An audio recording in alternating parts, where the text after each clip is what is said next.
I have hiked glaciers, trekked across them, been in awe of them, but never on them with crampons, hoisting myself on the face of them. You know, we're in the mid upper 30s, so you know, temperatures aren't too cold.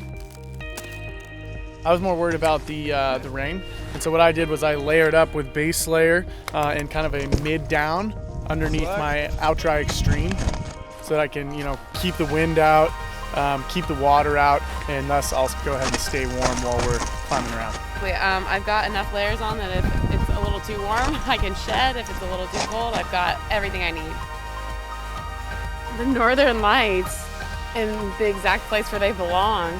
Ribbons and ribbons of Aurora Borealis. And it goes in and out of like how much contrast there is compared to the night sky, and some of them are brighter than others, and it is just an amazing green river.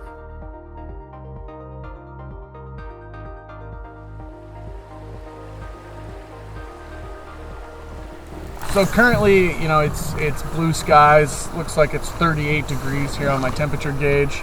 But the thing about Alaska is the weather can change rapidly. So, you know, it could be pouring down rain here in a couple hours. And if it does, you know, we're gonna be out on the water for 8 hours today. And in these kind of temperatures, if we get wet, we're gonna be miserable.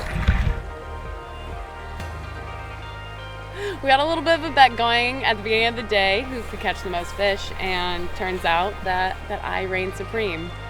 The bet, loser gets dunked in the Kenai River.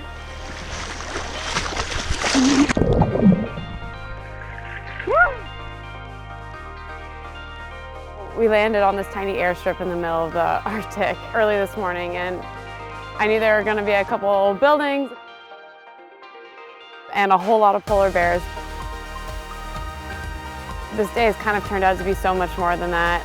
The polar bears in and of itself are amazing, but to really see this community and to experience something that's so off the grid and so remote and so wild has been really incredible.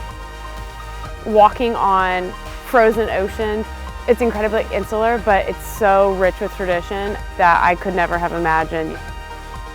This is a really sparse land with a really, really rich history. You know, when it comes to gear and being in this kind of environment, this is the precipice of winter here, and it's starting, you know, it's the coldest place in the United States right now. For us, the last thing you want to be thinking about is your gear and your body. You want to be comfortable. To be able to be out here all day, hanging out with the bears and experiencing everything that Barter Island has to offer, you know, you don't want to be thinking about how cold your toes are or how cold your fingers are. It really has kept us outdoors longer and just allowed our mental capacity to be focused on being here and being in this moment.